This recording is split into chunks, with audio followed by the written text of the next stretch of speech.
G'day everyone. Proud to say Barkarati is brought to you by Radix Nutrition, makers of the most technically comprehensive nutrition products that have ever existed. Unlock your potential with Radix.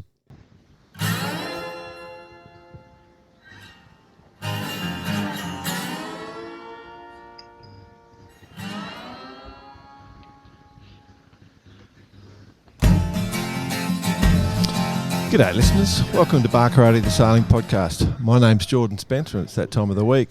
We get to hang out with some cool sailors, but of course I have to share the mic with my two idiot mates. First off, let's welcome Mr. Brett Parry. Greetings, Exalted One. How are you, bud? I'm well. Just battling with technology, boys. It's just not working for me these days. Yeah, we need to get you an IT team in there to sort you out, mate. You're not the best. No.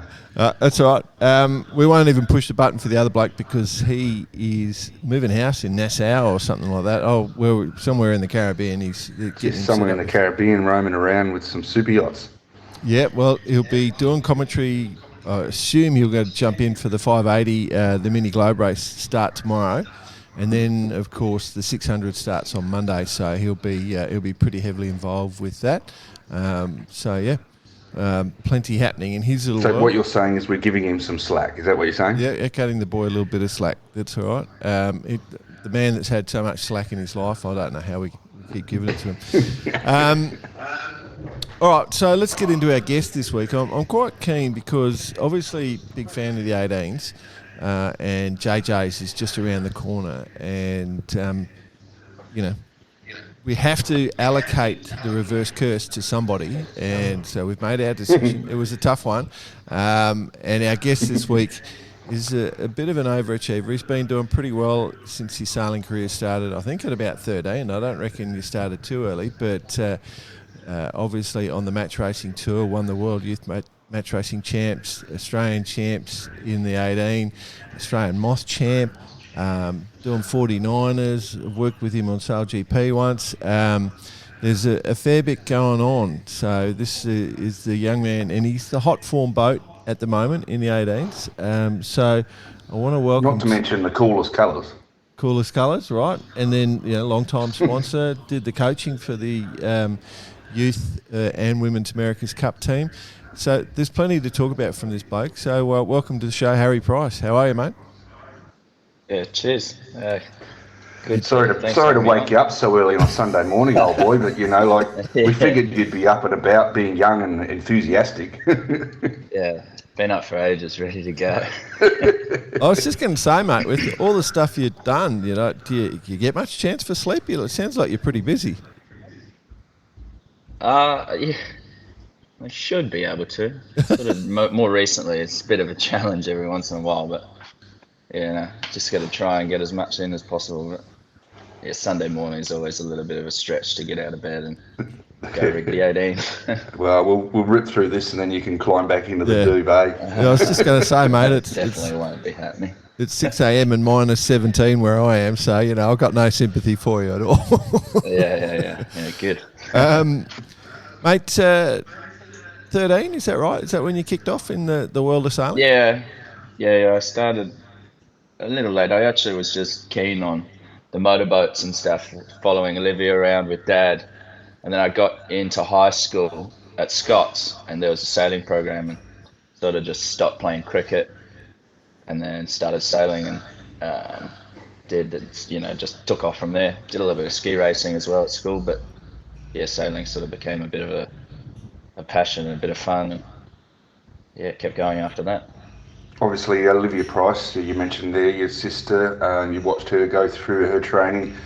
Did that sort of spike you a bit, or was it just natural? I mean, the families, you're a Des Moines boy, and you're always at the club, and it's always there. Was it just a natural progression? To be honest, I'm not sure. Sort of was quite afraid of it to be early on in my life, but sort of just enjoyed it more and more and more and more. And I'm going to let you in on a little secret. I'm going to let you in on a little secret, Harry. I was too. I started at about the same age. My parents had a yacht, and it scared the shit out of me. Yeah. Yeah, I don't know what it was. Just prefer the fast motorboat, basically. Just go cruising on it. Wow. You guys are crazy. Like, this is weird conversation. What sort of cricketer were you? A bowler or a batter, mate? Oh, definitely neither at the moment. No, but when But you were a kid, like, just about either or oh, right. when I was younger. Yeah. But yeah, definitely haven't played for ages, to be honest. So, well, with the obviously, it sounds like you went through the bit of the program because you ended up on the match racing too, and there's that great program CYC as well, and I think you're part of that. And had a lot of luck. Your sis was doing the match racing as well. So was that the foundational element for your racing? Was that where you really sort of got into it? Yeah, it was a little bit of a weird timing thing. Started sort of sailing the 29ers and doing that, and then a little bit of match racing on the side. Moved into the 49er, and then the world match racing tour took off on the M32s, and it became quite sort of appealing to go and take on. So that is how it sort of moved across to match racing, because it was just sailing skiffs essentially. Yep. After flying 11s or something like that, and so just started doing the match racing, and then there was a platform for it. It sort of fell over a bit, but then continued on into the keel boats and whatnot. So. Yeah. But definitely the program at the Seaway was just sort of good to do. You learnt heaps and sort of transitioned into a little bit of yacht racing here and there. But, now it's basically just going back to skiffs and fast boats. So. Yeah. Well, I remember that era when that all happened, because obviously the Cup was in the boats like they sail and Sail GP currently, and everyone was starting to match racing cats, and I think you guys got a couple of M32s in or something. But that was... At that time, there was the plans were floating around for the current Cup boats, which, so I remember the little match racing team I was talking to, I had a suspicion the Kiwis were going to win, and I knew it was going back to monohulls, so I just told them all to concentrate on the monohulls. And it was a big decision for you guys to get those M32s in, obviously fast boats are what makes you happy, mate. Yeah. Oh, it's just good fun, really. Yeah. There's always action. That's the good thing about, I guess, the good thing about the 18s nowadays is just whenever it's windy, it doesn't matter whether you're coming first or last, you're just always in the thick of it. And I guess that's what's sort of appealing to it. You just got action non-stop. Got action non-stop. Actually, wow, that's even last week, like the second down, and we just had to avoid this tugboat that was capsizing. So, it's just no matter what you get thrown, it's just something's going on. It's life in general. But that's the pricey family motto. Just take it on, and life's full of action. I mean, you've had a lot of support from your folks, and that they've really watched you grow, and it must be pretty cool having them so close to you.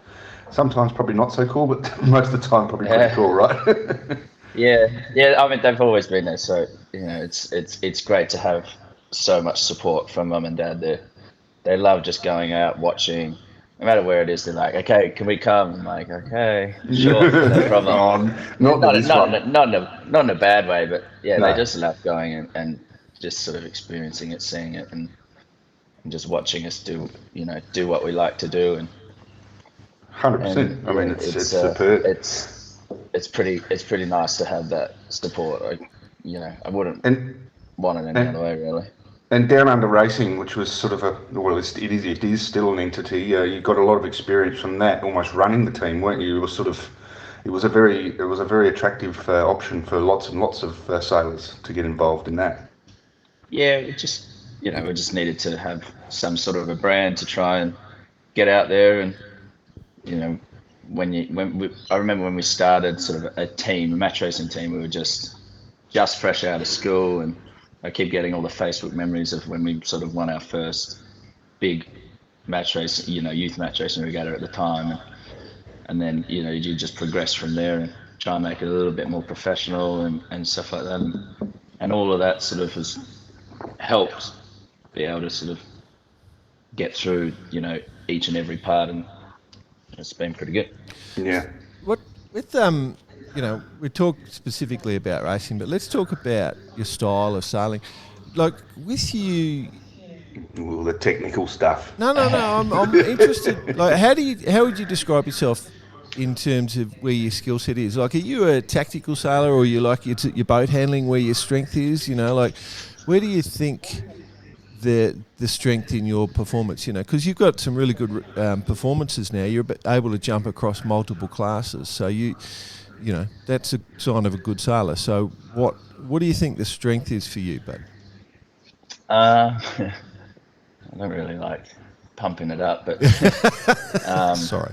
I just try and relate. I guess at the moment relating the 18 maybe back to some of the yacht racing that we're doing. In the 18 at the moment, it's sort of we've got a good team. Yep. And we can sail the boat pretty accurately and well when it's quite windy. Yep. Have good boat handling, and I think just building a heap of experience based on a few years, different boats here and there, bring it all into one. But then, as it gets lighter, obviously, boat handling doesn't necessarily become as big a deal. The contributing factor. So, you need to go into the tactical side of things and strategy and all of that. So, I mean, obviously, you've got to be good at everything to be a glamour sailor, and definitely nowhere near there. But obviously, moving into like the 49er campaign now, I've sort of got to really try and do everything as well as I can. And I don't know, I like to think, boat handling wise and just understanding what the boat needs when it's windy is probably a little bit of a strong suit just from the 18, because you just get punished. Like you get hurt if you do it wrong.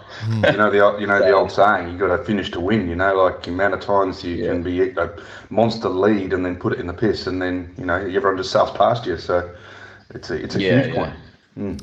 Yeah, exactly. But that ability to handle a boat in a blow comes from when I would describe it as sort of there's a ruthless accuracy in the way you position yourself around the boat. The balance you keep in the boat. Like every if you're out by a couple of centimeters, that throws the balance through the helm out, or So it comes from dedication and training, And I'm just wondering, are you doing a lot of training? Like it sounds like with the 49ers, you're obviously going to be focused on that 49er, and the 18 is your weekend job. Is that kind of how it is at the moment?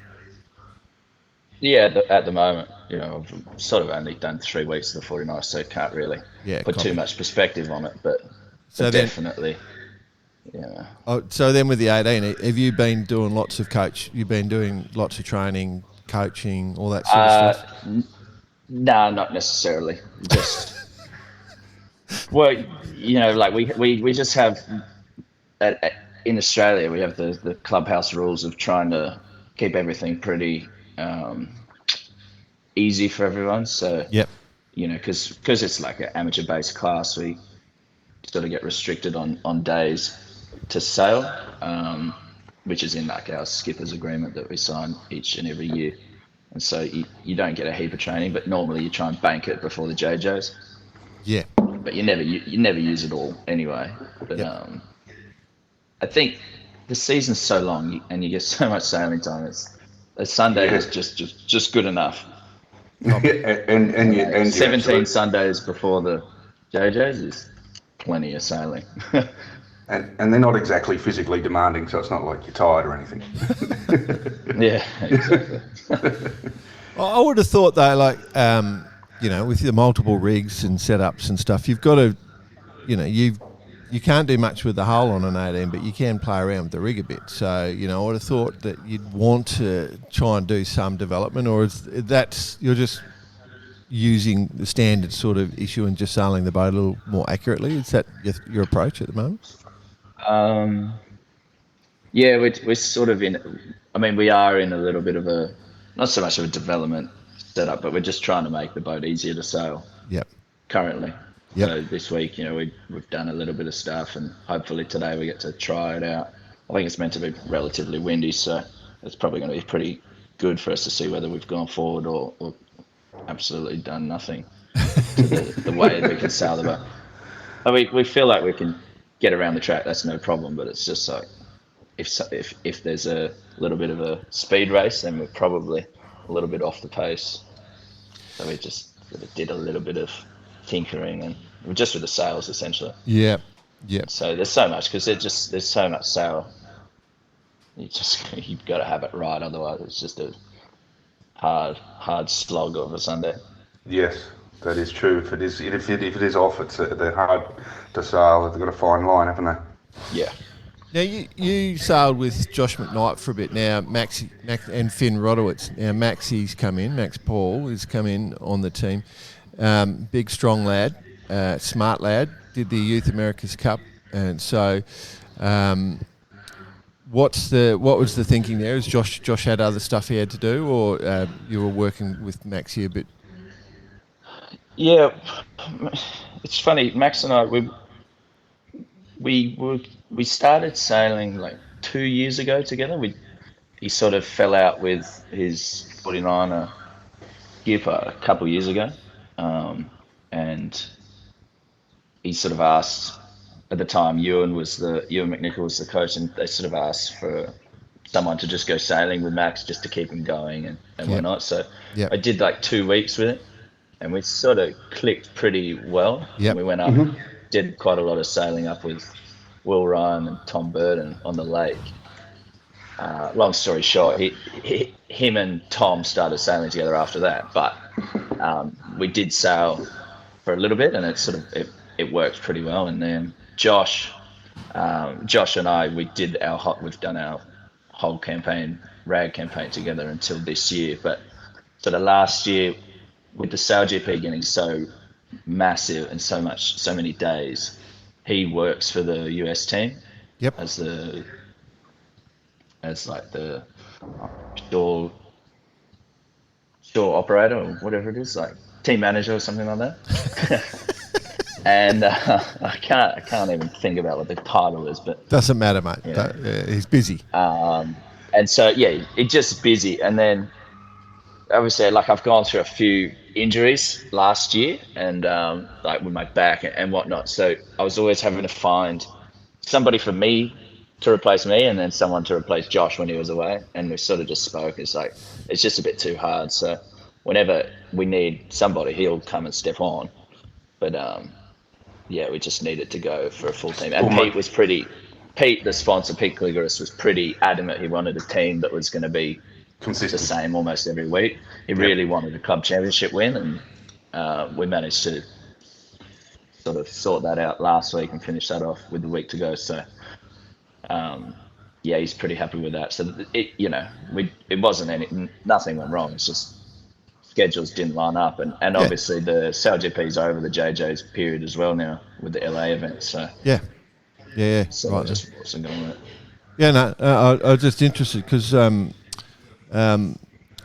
it's been seamless, obviously, and there clearly is a relationship with Max, and he comes from a pretty pretty outstanding sailing family, so it's a nice little substitute to have. And so I was just interested how it plays out. From your perspective, if we focus in on the 18, the form, you'd have to be honest, looks pretty good. How are you feeling? I mean, from the outside it looks great, right? It looks rosy. But definitely, like, there's always, as I was saying earlier, there's always little things you can do here and there. And I think that at any time, if anyone can put a race together, they're going to be good. That's the fleet. That's where the fleet is at the moment. If people can put together a solid performance, then they're definitely going to be up there. So, we just got to keep chipping away and just not do anything too out there, and hopefully we can, just slowly. I mean, talking about the regatta, we just have to put together a few performances to start off with, and then, see what we can do after that. Well, let's just quickly mention, so the JJs is effectively the world champs for the 18s. If you're not familiar with the class, you can watch it live over the internet. If you 18s, just search 18 Skiffs and you'll find it. It's pretty easy. It's on YouTube. You don't have to pay. And it's free, Jay. Yep. Don't have to pay. Don't put your credit card details anywhere. 8th to 16th of March, so not too far away at all. It's been run since 1938, and the 18s are very much an iconic class in Australia, and now attracting people from all around the world. They have the European Championships as competitors come into Australia for it. So it's a big deal. It is a really big deal. It's great watching. It's great fun. The 18s are still a great class, great fun. You've only been in the class since 21, 22, and then I think in 22 you got third in the JJs. I'm just going off memory here. 23, fourth, and then last year second in the JJs. So you're came straight into the class, and you're sniffing at the front. Is it destiny? Is it? Or you don't want to talk about that? I bloody hope so. It's a long season to get to the end and not do exactly what you want to do. Like we do want to win, so it's going to be a pretty intense week, and hopefully we just get a range of conditions where we can show exactly what we have and what we have to offer. So, but I mean the other JJs was great. Our first time was like, when we got third, it was like, wow, this is sick. Yeah, this is easy. We'll win And then next we year. had a little hiccup in the fourth with the fourth, and then last year I think we went into the last day like tied or close-ish on points with Mika and Fang and Louis, but obviously didn't win there. But I think last year was just great because it was quite hotly contested with us, Yandu and Andu towards the very end, which I guess is what people want. You want a bit of a story, a bit of a, there was all sorts of boat park action last year and whatnot. So, to the international listeners, as Jay just said, you can watch it on, if you search 18 footers. It's a huge week, and the competition is huge. How's the banter on and off the water? How's the rivalries? Obviously, it's a great group of people, but there must always be some sort of like competition there, some fierce rivalry. Yeah, I think so. I mean, I'm really good mates with Keegan because we sail the moths together and sort of stay with each other occasionally and whatnot. So that's always good. And Gus sails on board, and I've done a lot of sailing with Gus as well. So we're pretty good mates, and that's always good to have a little battle with the Finport. Yep. And then Yandu, obviously, with Woody sort of stepping aside, you just don't know. We thought Mika was going to sail this year, but sort of hasn't, and now they got Tom on board. So Tom's pretty clued in with the whole skiff sailing because he's done quite a bit of 49ering. So Correct. I think it'll be pretty good, Yeah. And then not counting out anyone else really, but the Lazarus has been ripping around and Vicova, everybody's just there. Again, as I said, if they're having a glamour race, they'll definitely be, into it. But 100%. Yeah, in terms of rivalries, it's sort of, it is what it is really. Everyone's, we're all mates, but everyone wants to win really. So, yeah. That just adds to the banter, the funniness. That's what I'm saying. Exactly.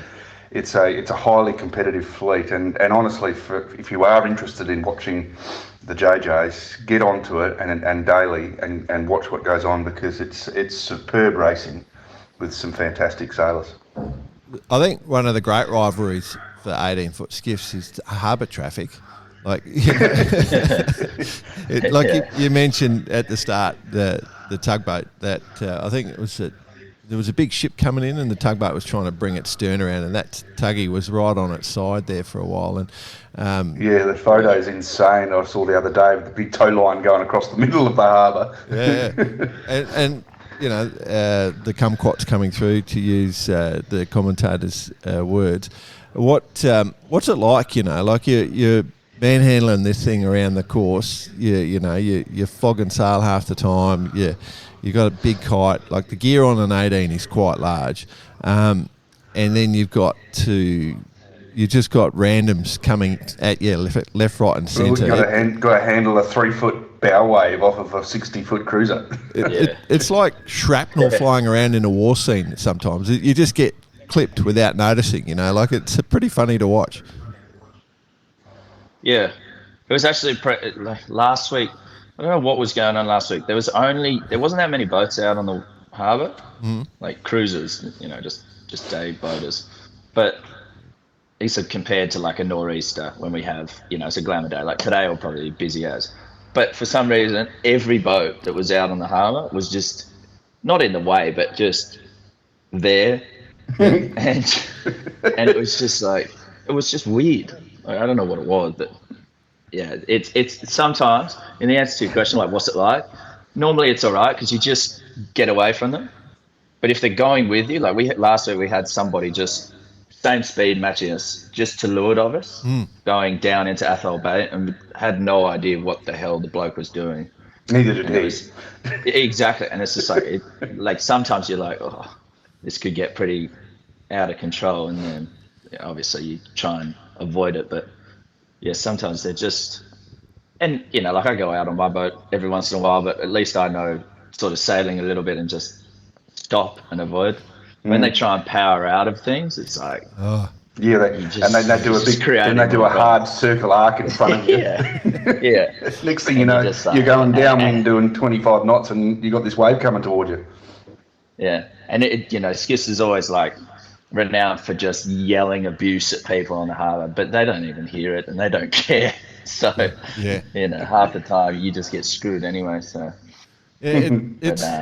Sometimes you can get chicken winged up pretty easily. Yeah, it is an element of racing on the harbour. Like it's an essential element. And with the 18, with the speed you guys do and the size you are, you get more interactions. Like if you're on a laser, you get less interactions because you're sort of not going across as many boats, but because you're covering a lot more water, you've got to cover.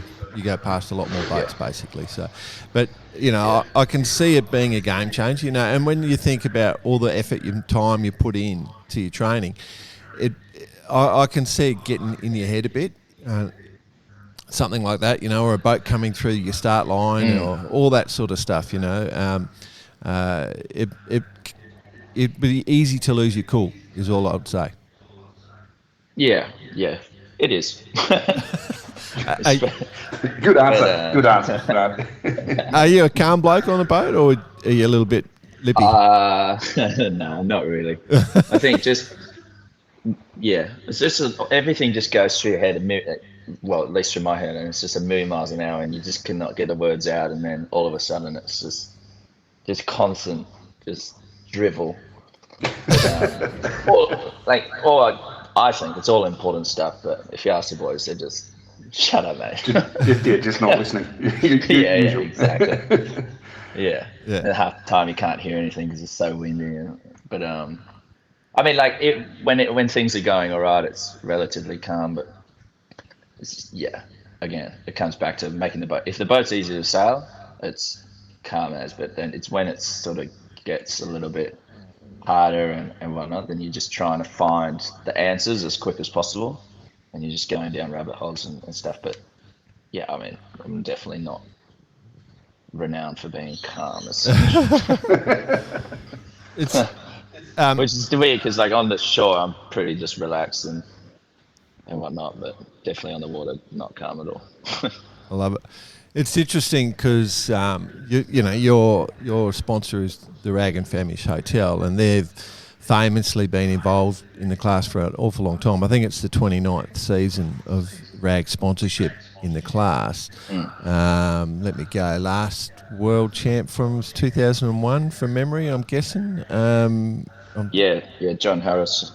Harrison was driving there. I think Craig Ferris. You've got a good memory, Joe. I think Craig Ferris may have been on board too. I'm just trying to remember, but I'm not sure. But anyway, the owner back in the day of that pub was famously, he's like your folks. He used to love being out on the water, and he was quite vocal. Yeah. And is it the same? Like, do you still get pretty intense support from the sponsors? Yeah, absolutely. Pete loves it. Like he's obviously taken over from his old man George Yeah. with the passion of the 18s, and he's got his son that's trying to get his foot in the door to get on board and whatnot. So Yeah, right. hopefully, I mean, the whole goal of it is to try and transition George into the rag and famish, skiff at some point in time to Wow. sort of continue on the legacy that his dad, well, his granddad, George's granddad, started. And so Pete comes out regularly on his rib or fishing boat or whatever boat he's got planned for the day, and just loves it, cruises around and It's probably worth mentioning at really this enjoys stage it. that the Rag and Famish sponsor is actually a very famous hotel in North Sydney. Yep. And when you go in there, if you're ever in Sydney, go in there because it's amazing place to go to. So all of these 18s have got sponsorships which they work very hard with. But Rag and Famish is a standout. It's been there for a long, long time. Yeah. Yeah.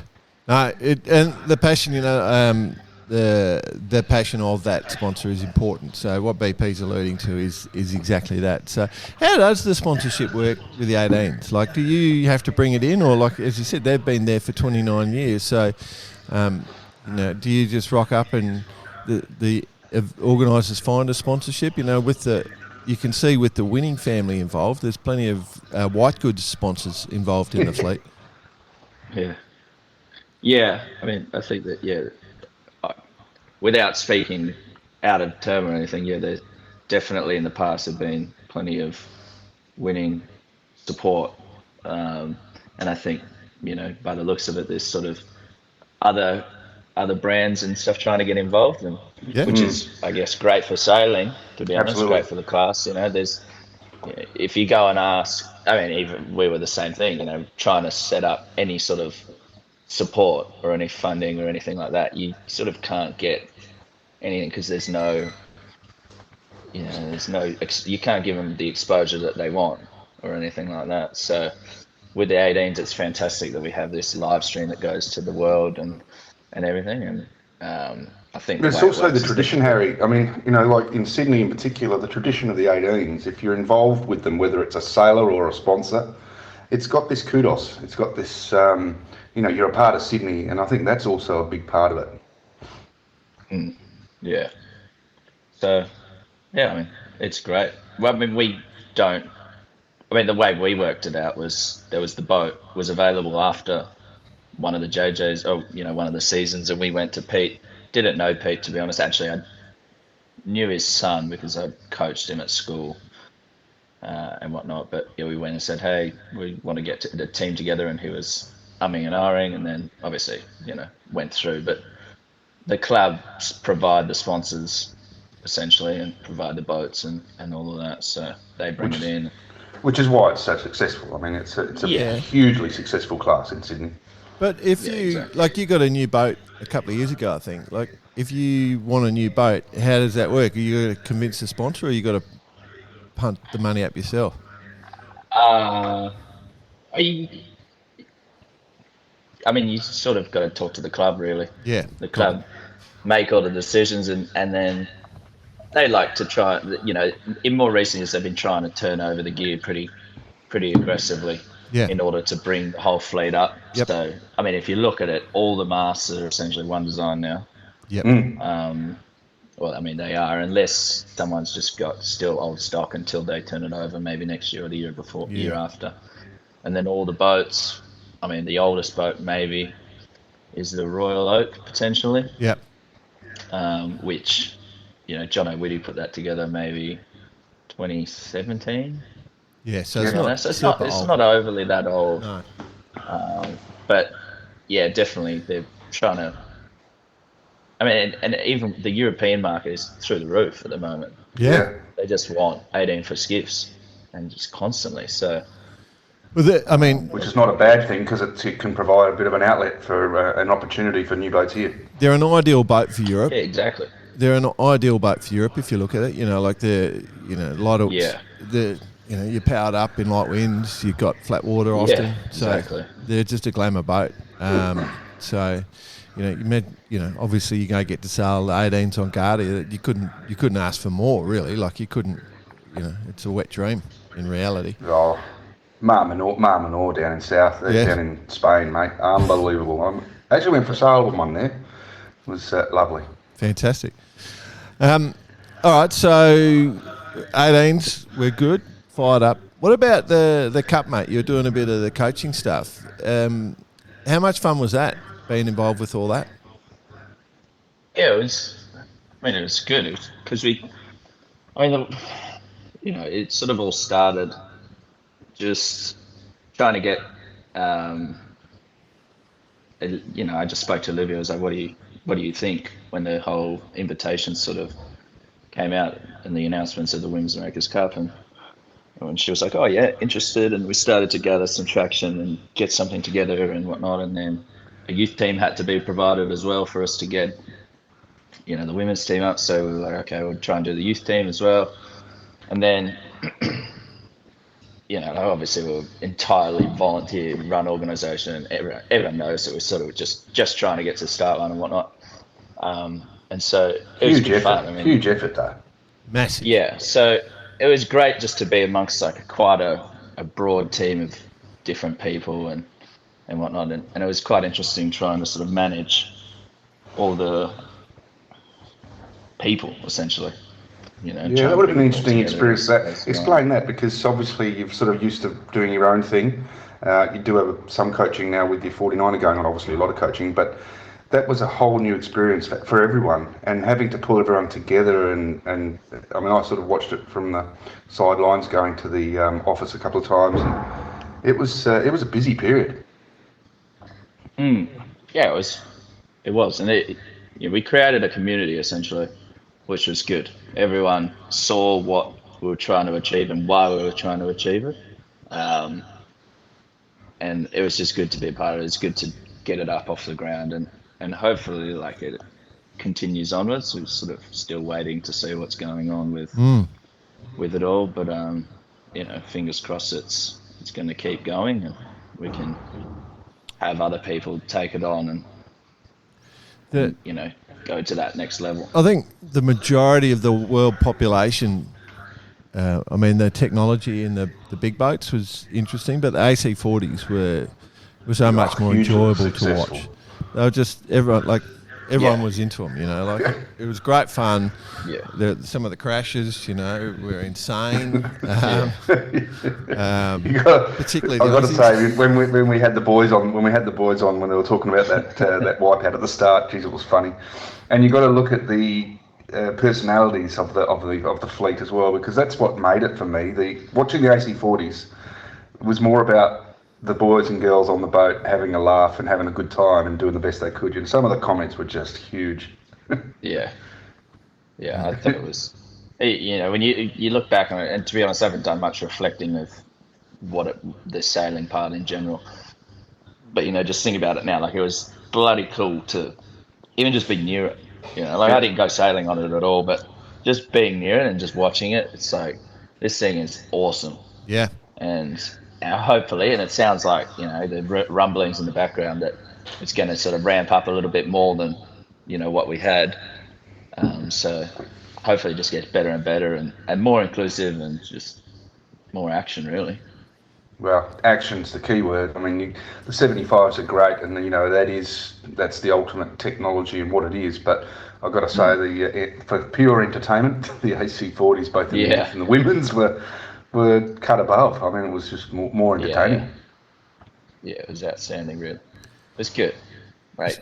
It just the vibe constantly. Everyone was just like, this is sick. It didn't matter what was going on in the results or anything like that. No. It's just like everybody just comes off the water. It's like, this is just awesome. Obviously, the top teams that had their own boats, they're we're used to it. But all the majority of the invited teams come off the water and just yeah, right on. This is cool. So just on that, how was that side of it? Because ultimately, you were doing training on the sim, so you hadn't really. You probably knew a lot of the people anyway from various events around the world, but catching up with everyone there and then, again, rivalry and banter and mateship, it would have been pretty cool. Yeah, I think for not me personally, but I knew quite a few of the people that were on different teams and whatnot. But all the sailors themselves just Had a great time. Exactly, had a great time, and they all share that sort of connection that they were doing it. Essentially, like obviously the women talk about it all the time, that they all have this thing that they were a part of the very first. So I think it's great, and hopefully just keeps going. I think I mentioned when we were talking to the women's team, like you're a quiz question now. When you go to a pub quiz one day, you're going to be one of the questions. Yeah. Who was the first crew in the Australian females America's Cup? Yeah. Yeah, I'll probably write that quiz though. I'll probably be hosting it one day, in my retirement. So, but I guess the question then is, you sort of alluded to it, is the existence or the framework of the team still sits there. So if something were to go again, it's possible that Australia still, something could happen. Yeah, well, that was the sort of throughout the time. Obviously, the goals sort of changed here and there, but definitely it was to set up for something bigger. Yeah, longevity essentially. So yeah, is it something that interests you in the future to continue down this path? I mean, is it something that would be a pathway for you as well? Yeah, I mean, the framework's there, as you said. So you just need the right people to step into the right spots and get the right checkbook, really. Yeah, well, there is that. We know exactly how hard it was to raise the funds to do it, and but it was a huge achievement. Achievement. I think that's what. I think just everybody just had the mindset, like, we just cannot let this slide. It just has to. It has to happen. So we got there in the end. And one of the discussion points was having access to a boat is going to be critical. Like the AC40s are going to continue. I'm pretty certain of that. They'd be insane to drop those out. Access to a boat, is that was potential? Is that still happening? Do you know anything at all about that? No. No. Just sort of hanging in the background a little bit. Just focusing on the next little goal at the moment. So. Okay. I mean, if one could be boosting around Sydney Harbour, definitely try and get involved. That's for sure. That would be the dream, wouldn't it? To have one of them just burning around here. That would lift the profile. Yeah. It'd be. I mean, when we were over there, Glenn was talking about a little smaller version of something. So who knows what will happen? We're still waiting for info to come out, really, aren't we? Because everyone wants to know what's going to go on. And I mean, there's all that controversy that's happened in the last couple of weeks with the cup teams. So I don't know. We'll wait and see. But if one's cruising around Sydney, definitely try and get on for sure. Right. So for you, mate, as we'll sort of just finish off with the future for you. What obviously. Ignore the JJs. Let's just leave that open. But for you, is it a campaign to LA? Is that the plan? Yeah, that's what's happening now. Yep. We've Max. I'm sailing with Max Paul in the 49er now. So it's been good to get back into that. And goals are. Obviously the goal is to go to the Olympics. Goal is always to win a gold medal. Everyone has that does the Olympic sailing pathway. But yeah, we're definitely sort of putting the framework in place to really do it properly and, not just have the goal that's here and we're just always like, that's it. Sort of trying to build a program, a campaign that's around sorting out every aspect of sailing in general, but also life, building us as people and whatnot as a team. I like that. That's good. Yeah. So definitely, campaigning in the 49er for the next 4 years. It's the program. it's interesting with the 49er, you know, like when you look at the evolution of that boat, the way you sail a 49er now is it's close to perfection. The way you have to work, you know, all Olympic classes, the level of sailing in Olympic classes is insane, you know, like, and that level of performance and achievability is stressful, you know, like to get to that level. You know, like I just wonder the mental approach, how you can get to chasing that level of perfection, particularly being remote. You know, the good thing, obviously, in Australia, there's a lot of crews going in the 49er, so there's a bit of training against each other. The Australian squad's there. But how do you say mentally tough for what is a 4-year campaign of perfection? When I find out, I'll let you know. Yeah. I guess you gotta be able to put it into sort of a step, like a procedure or something like that, because you can't just straight up. Yeah, you can't straight up expect perfection, and you do need that. You know, I've only done it for 3 weeks now, and you can just see how important every single aspect is. Back to the old 10,000 hour trick.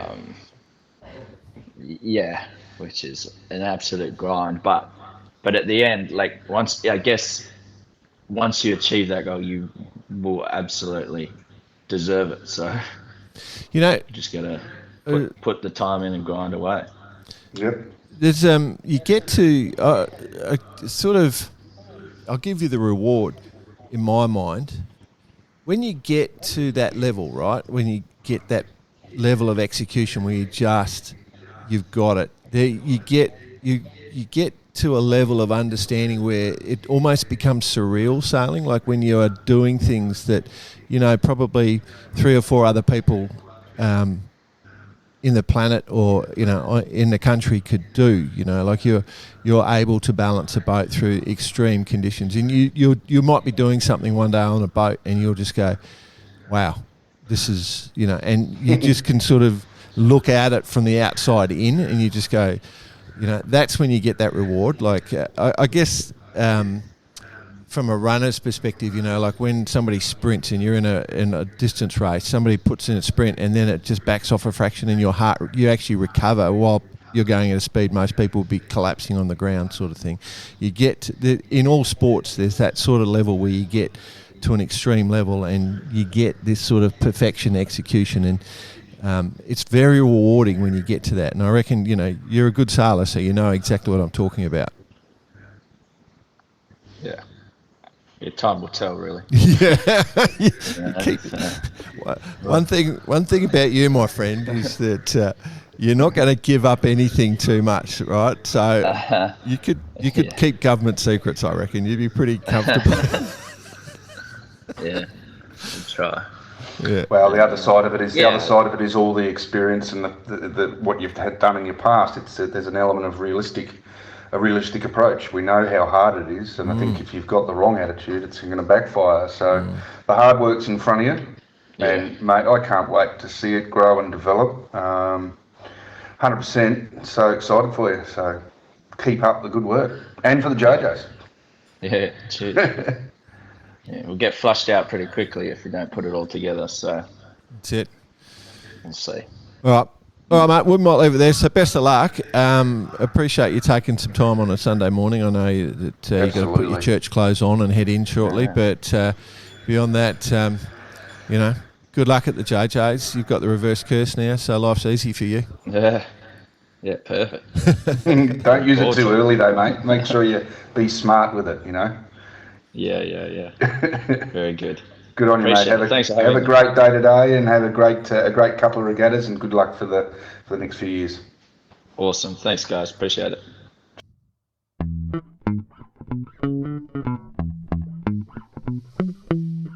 Old Harry Price, BP. He sort of kept everything close to his chest there a little bit. Didn't want to overstate things. Didn't want to sound too loud and ostentatious. So he doesn't run the same program as us. He's a little bit quieter lad. No, I think it's a form of focus. As he said, he's off the water. He's relatively calm, cool, and collected, and likes to put everything into line. On the water, he gets excited and loves what he does and gets his point across. Sometimes listened to, sometimes not, like any passionate sailor, I guess. But I think he's just very focused, and I'm liking it. Yeah. He's got a lot of opportunity and a lot of skill, and it's something that I'm looking forward to seeing grow over the next few years. Yeah. No, I'll be interested. Like, obviously, a lot of success recently. He's really starting to find his way. So we'll see how it plays out. Best of luck to him. It was interesting, and looking forward to the JJs. Obviously, we sort of did their record real early this morning, and then you had to run off and check out a boat for someone, and we're sort of pulling it back together in the afternoon. So the racing's been done, and the old Yandu, she looked pretty red hot today. As said, Tom Needham's jumped on board. One boat we haven't seen is Andu. So Herman Winning's disappeared from the scene. I know Sam is sort of doing his full bore with Sail GP, so he's not able to sail. You heard any rumours on what's going on with Herman?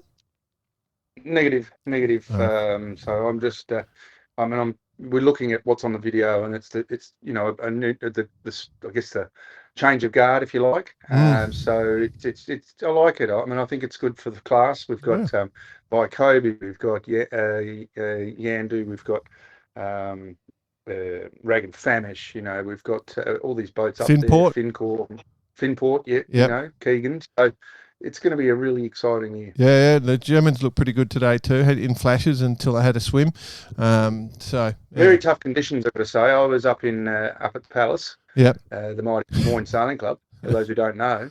And making sure everything was okay there at the up in the restaurant, and while watching the 12 foots, the Cherubs, state titles here. And of course the Sabos and the OKs. Real action-packed afternoon for me. I was very busy watching. Yeah, very cool. It's cold where I am, and you know what I forgot to bring with me, BP? I've had a major in Japan. I forgot to bring my Radix. I forgot to bring my Radix. Like, I'm in a hotel. I was going to ask you if you'd thought ahead. I didn't. I'm just looking at the FODMAP meals, and it made me sad because I'm without Radix, and it would be perfect. It's exactly what I need. Like I said, when you're in a hotel room, the Radix is the solution. You can just throw it, boil a little bit of water, throw it in, and away you go. And I completely forgot. But for those, you should have also thought a bit further and got yourself sort of a breakfast so you can monster through the day. Yeah, that's it. But for those who going to be in the same situation, take some Radix with you. I'd encourage you. Jump onto the Radix Nutrition website. Use Barker80 as your discount code. Get a discount on us. And, enjoy your travels. All right, let's move on to events, my friend. We've got some good little emails. Greg Christie sent a note to us. Well, this, about the Keppel 100 yacht race. Did you see that, buddy? I did, and it's one that I haven't done, but it's on my bucket list. I've got these bucket lists. The bucket's getting bigger. That's my problem. Got to go down to Bunnings, get a bigger bucket, sausage hanger, and a bigger bucket. I've got a different idea. What I've got to do is I've actually got a bunch of buckets. So I'm going to have the Caribbean bucket. I'm going to have the European bucket. Yeah. The Australian bucket. But the Australian has to be broken up into a couple of buckets. So there'll probably be the northern bucket and the southern bucket. Wow. So there's going to be a few buckets, and I'm concerned about how that's going to pan out. You're the Edward de Bono of sailing, BP. Instead of the 7 hats, it's the 7 buckets of BP. And buckets of yacht racing.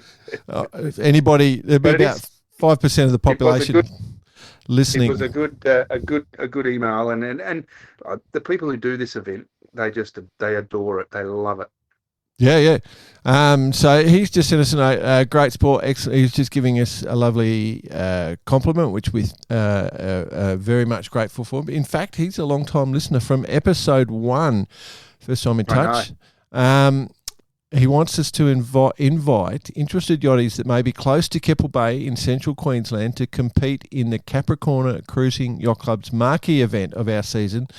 the 23rd South Marine Keppel 100 yacht race. Saturday, 22nd March. The CCYC is where the beer is cold, the smiles are warm, and it's the 51st year, and it's located on the water's edge at Roslyn Bay Harbour. So I said the 23rd, so the sponsor must be 23 South Marine, which I think is... That's Stacey Jackson, the training school. I think, yeah. So, yeah, great training school. So 23 South. Get on board if you're looking to get your quals up. So on the water's edge, only 8 miles from the picturesque Great Keppel Island, which has always been a great place to get wrecked. Nice. That's an old ad.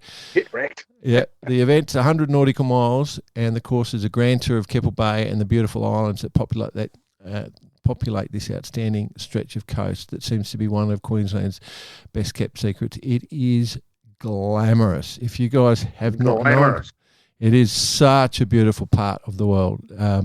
If you can get there, go for it. It's Category 5N ordered vessels in 4 divisions. Performance monohulls. You can't afford not to go do it at Category 5. Yep. They'll take performance monohulls, including sports boats, cruising monohulls, performance multi-hulls, and cruising multis. So the notice of race is on the CCYC website under the sailing tab, or contact the club 074933 6501, or just search ccyc.org.au.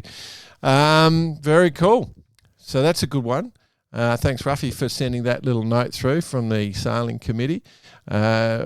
Another one that people need to keep their heads up for is one of the most famous sort of trailer boat races on the 8th of March, the Marley Point overnight race, BP. You'd remember this from your childhood, hearing about the Marley Point, reading that in Australian Sailing? Well, that's in the southern Australian bucket. Yeah. So for those who don't know, there's a sort of beautiful lakes just to the north of the central coast of New South Wales, and they run this race overnight. And it, in the days past, it used to get like 500 or 600 entrants. Still a glamour race. So that is definitely one to jump on. But that's 8th of March. Get onto that. Entries in. If you've got a little trailer yacht in the back of the house, go for it. There's some amazing stories come from that race. I remember heaps of them, but I won't bore you with them right now. And then BP. You'll be loving this, my friend. Our ice boat mates, the DNs, I think the Euros are on in Finland this week, my friend. They're about to go. I've been watching, and they're talking about it. And I think they're ready to go. So if you're into the... Okay, hang on. No, we're going to have to expand. That's a Northern European bucket. You're going to just go bucket after bucket. It's going to be a big room. It's going to be full of buckets. Looks like they're going to be on Lake Fikharavi in Sakhilia. Well said. Yeah. Well said, yeah. With the race office at Kristalliranta. To our Finnish listeners, I very much apologise, but I can't read your language. But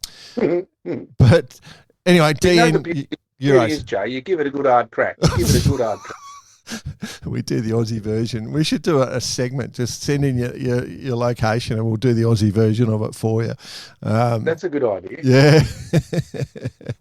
All right. But they're in that long name from Wales. You know that one that goes for nearly 3 sentences? Yep. No. And all we got to do is do that and put an O at the end. Yeah. That's it. Oh, dear. Cool. What else? I guess we should move on to our wonderful friend, our past friend, who we memoirise. Jack Lloyd, Listener of the Week. The Jack Lloyd Listener of the Week. Yeah. Brought to us by our friends at Vycobi, where I am, BP, wearing the UV top right as we speak. Very nice. Very soft on my skin. You go to Vycobi, their website, and you will find the UV top there under, I think it's on the merch side or events, something like that. But anyway, you'll find it. It's right there. Otherwise, I think it's published on our website. You'll be able to get a link through to that. And I think, BP, don't quote me, but I reckon it might be the mighty Pat Langley's birthday today. So if it is, Pat, you're a legend. We're very very proud of everything you've achieved, you and AD, and congratulations, happy birthday, and do yourself a favour, buy yourself a UV shirt and be part of the team. Very cool. Yeah. Yeah. Okay. They're good, BP. They're definitely good. They're a fantastic top. So our listener of the week, I've got to reward this. We're going to just mention Will Deutsch. He sent in some notes on people we should interview. I just want to mention that sort of stuff we love. I won't go through his whole email, but the fact that he's thinking, he's telling us what he wants, we're extremely appreciative of that. And so, thanks, Will. Listener of the week for sure, mate. Although one Kaylin Howard did give you a compliment, BP. Did you see that little note? I did, yes. And possibly I like BP's that. So finest work. I'm going to put Kaylin up there because Kaylin and I have got we've got a jotted history. Obviously, he didn't like my comment of his painting of the deck and the coffee table book that we were going to do. So I think maybe I've made it up. Yeah. I've gotten back in. I've gotten back into the top 500 friend list of Kaylin Howard. I'm really happy. He has a few. He's a very cool dude.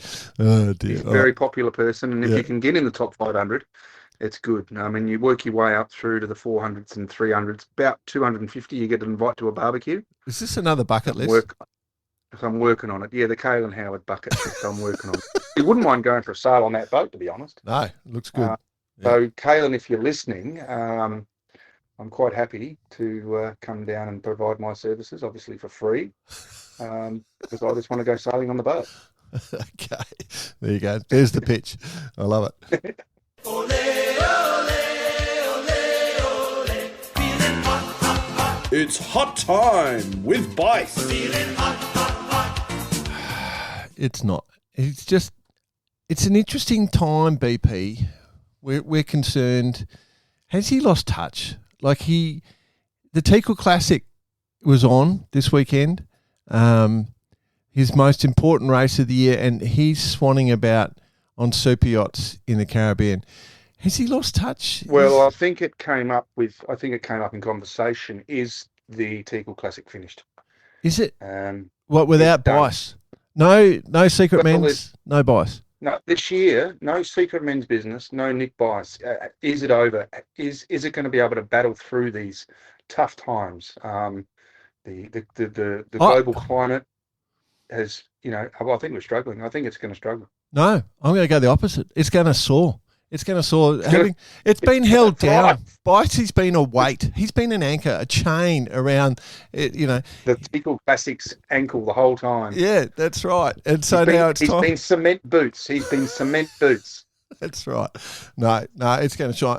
It is a great event. It's just been run. And they're going to race week now this week in Port Lincoln, which is... Well, are we going into hot time without Bice, or we're just going to mosey on through without it? I've done it. I've already done it. You weren't listening. Yeah.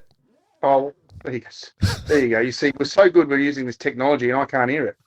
I wondered what that silence was.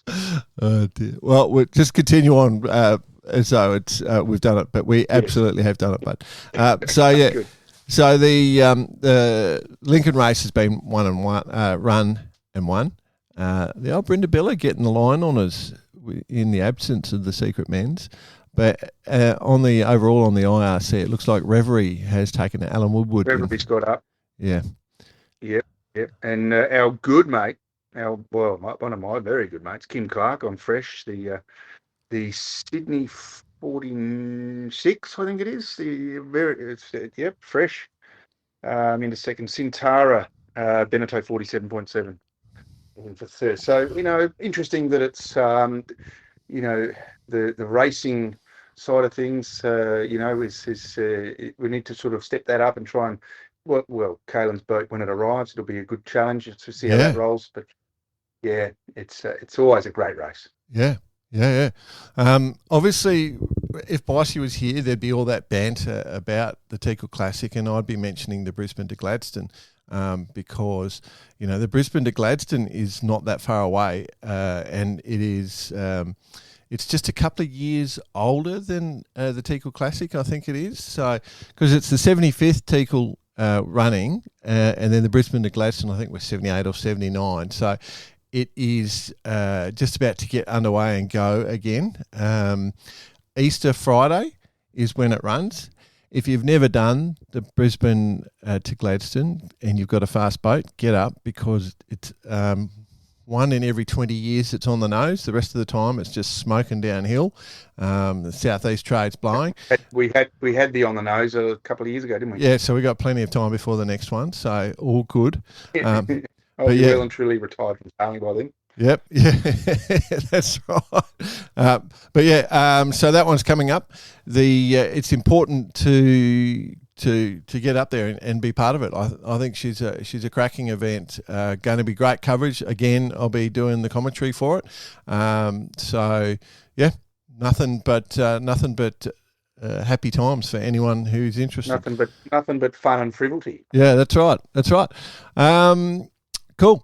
Moving on, why is Bice in the Caribbean? The Caribbean 600 starts on Monday, as we mentioned earlier in the coverage. He likes walking around listening to his Walkman. The RORC Nelson Cup, the Rourke Nelson Cup series is just being raced, and then we are moving into the 600, so that's around the can. So Bice was racing in the maxi class. Got touched up here by the Bullet, the Wally 93, going great. He was on, what was Bossy on? He was on Galatea. That's right, Galatea. Yep, the Wally Centro. So 100-footer.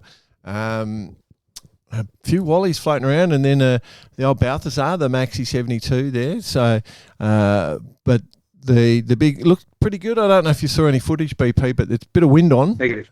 Bit of wind on. Yeah, I've heard it was windy. Yeah, so it was good. In the IRC class, from memory, it was ran a bunch of fence posts, lined them up. The car kick 52 in front of Daguet 5, Daguet 5.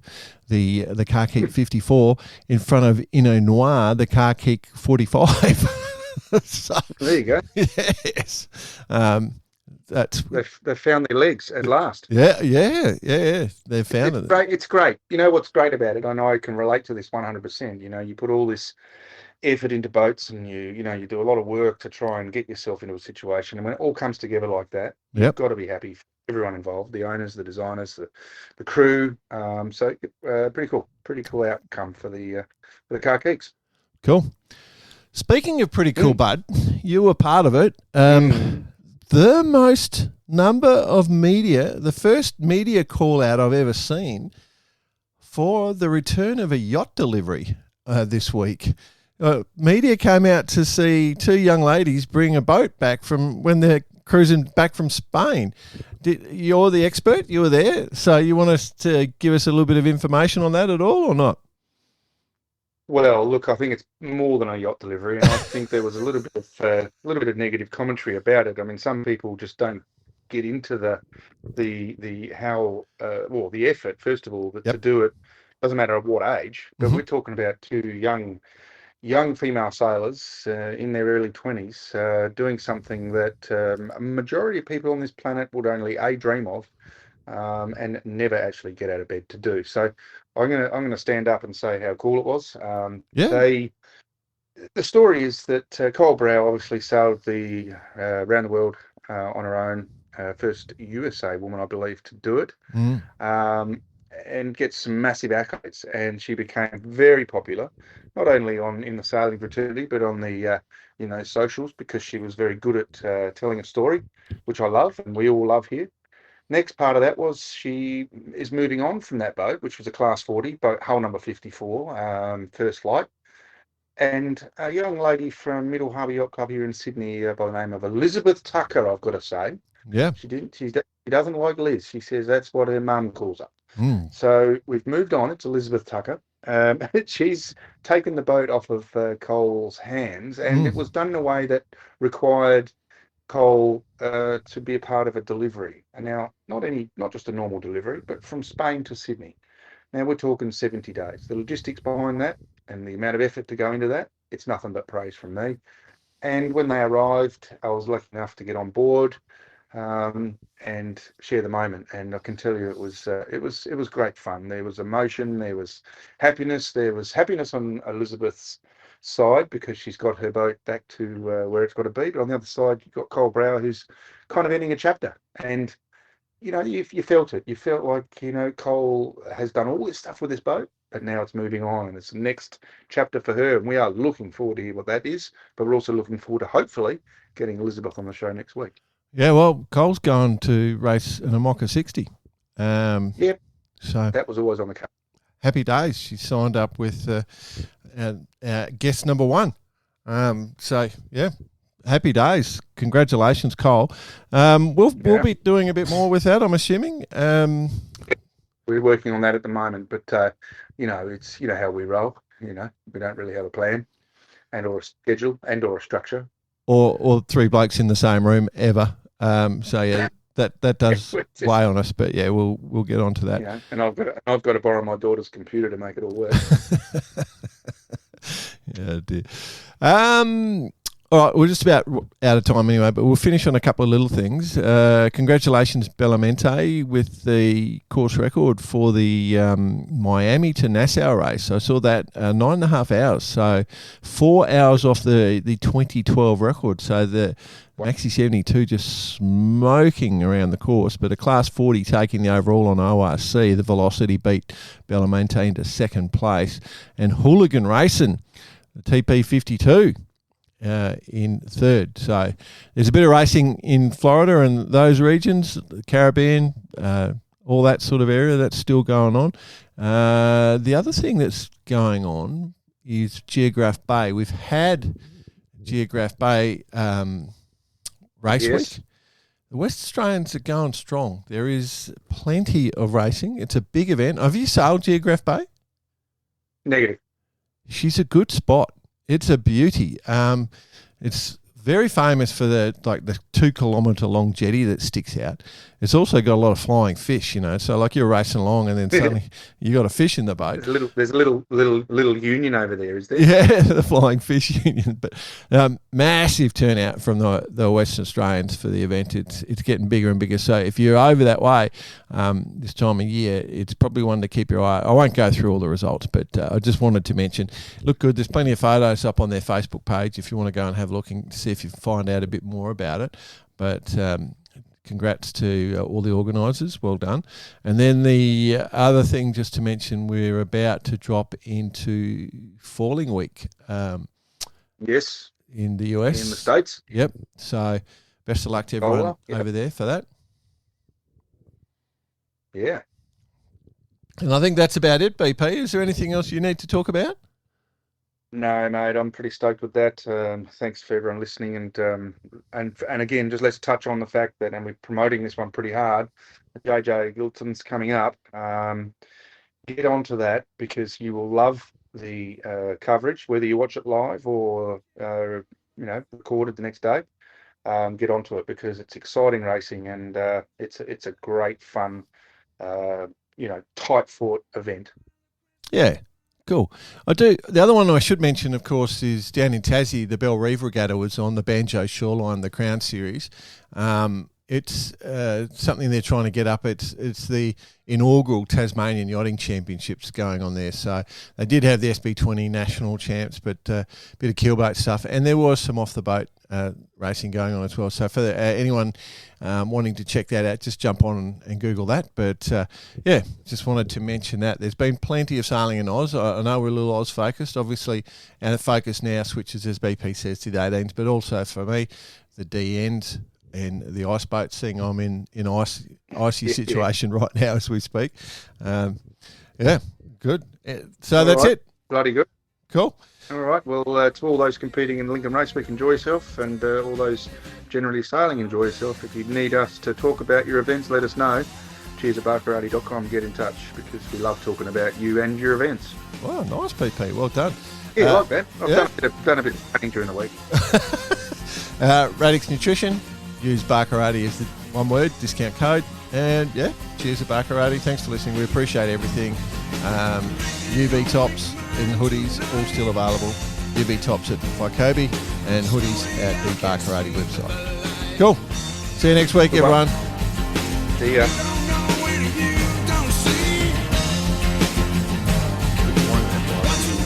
You like to talk to him.